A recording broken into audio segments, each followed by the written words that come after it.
Muito bem, meus amores, vamos dar continuidade ao nosso assunto de história. Vamos agora para a página 12, estudar o período neolítico.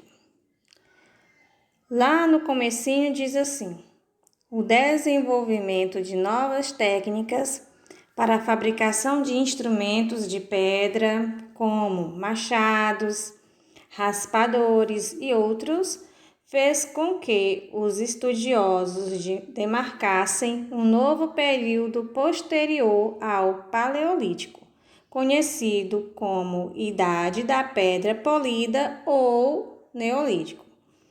Esse período estendeu-se aproximadamente de 12.000 até 6.000 anos atrás, devido à prática da agricultura e da domesticação de animais como cabras, bois, porcos, cavalos e aves. Muitos grupos começaram a se estabelecer em um local fixo. Então, daí já começaram, a prática de quê? Da agricultura, e começaram a criar animais e começando a deixar de ser nômades. Então, eles não estavam mais sendo nômades. Por quê? Porque eles já estavam estabelecendo um lugar fixo. Então, no período neolítico, aconteceu uma grande mudança no modo de vida dos seres humanos. O desenvolvimento da agricultura, A mudança foi tão grande que ela foi chamada por especialistas de Revolução Neolítica, porque daí começaram a plantar nessa idade, no período neolítico, começaram a plantar, começaram a criar animais e daí deixaram de estar mudando de um lugar para o outro em busca de alimentos para sobreviverem. As aldeias neolíticas. No período neolítico, foram constituídas aldeias que transformaram alguns aspectos da vida dos primeiros grupos humanos.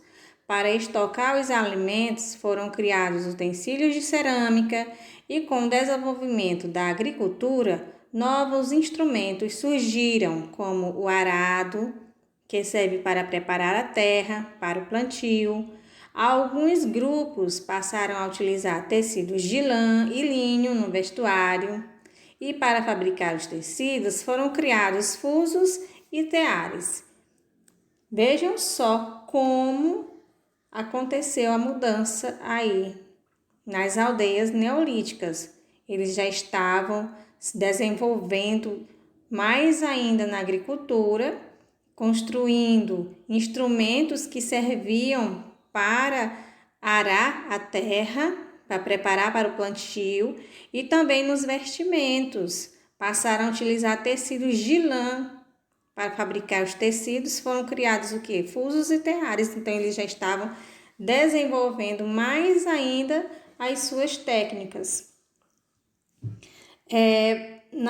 Os seres humanos, eles puderam criar técnicas de plantio e colheita de alimentos, diferente da coleta e a agricultura, possibilitavam o acesso à quantidade de alimentos superiores ao que era consumido.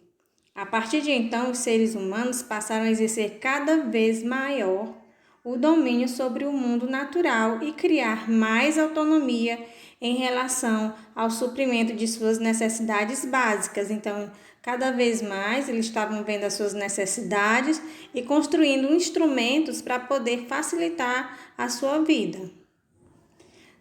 Continuando aí, no final desse período, um novo ciclo se abriu com o desenvolvimento do trabalho com metal, material mais resistente, que é a pedra e os ossos, que eles utilizavam antes. Primeiro foram fabricados instrumentos de cobre, estanho e bronze, que eram mais fáceis de manusear quando submetidos a altas temperaturas. Depois, com o uso de fornalhas, foi possível fazer instrumentos de ferro, material que precisa de temperatura muito altas para atingir a fusão. Esse período, por volta de 5.000 anos atrás, ficou conhecido como Idade dos Metais. Então, por eles já começarem a dominar esta técnica, eles já tinham grandes fornalhas, que com elas era possível fazer instrumentos de ferro, pois o material precisava de temperaturas com altas.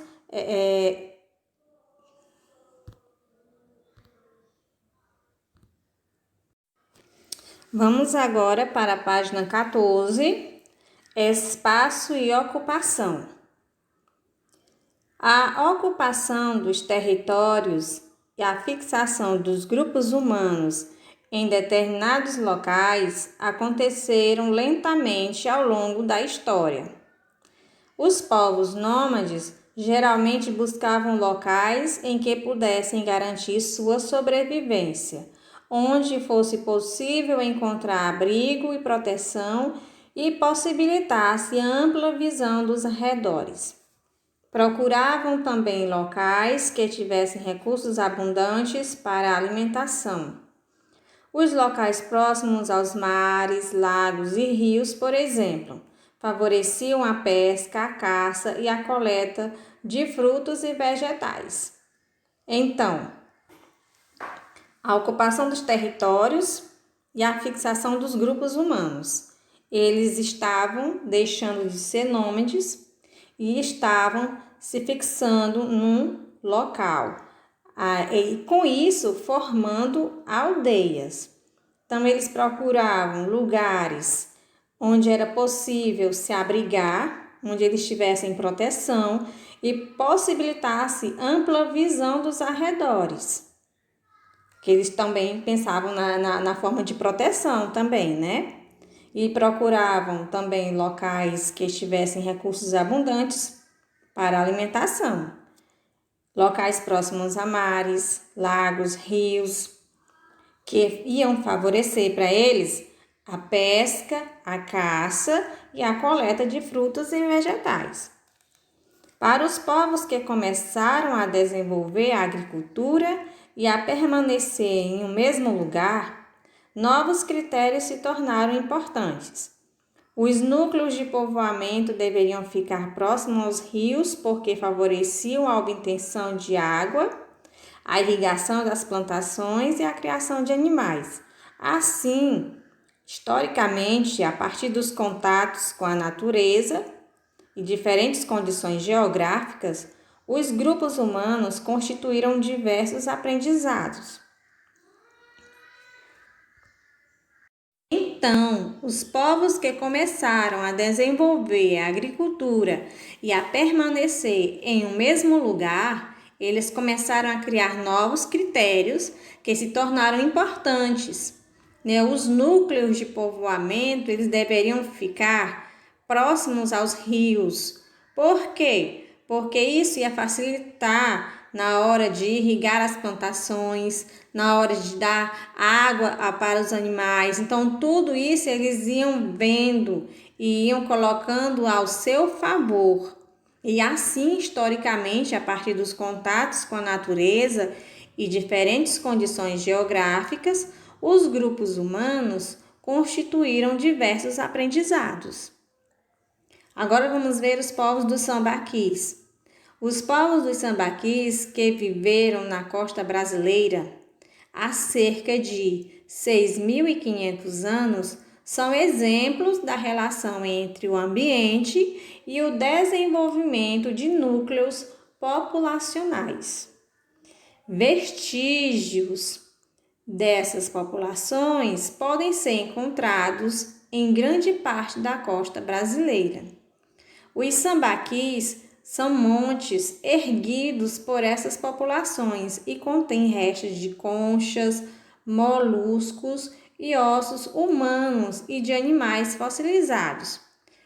Aqui do ladinho está mostrando o que significa isso, fossilizado, que se tornou um fóssil, que são restos são restos de animais ou vegetais sedimentados.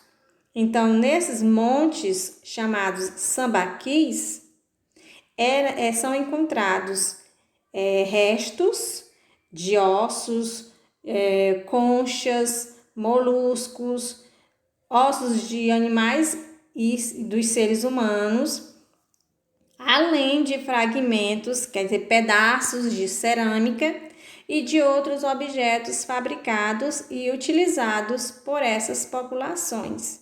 Então, nesses montes aí que eram erguidos, são chamados de sambaquis, onde são encontrados todos esses vestígios dessas populações, desses povos que viveram nessa época, que são chamados de sambaquis, os povos dos sambaquis.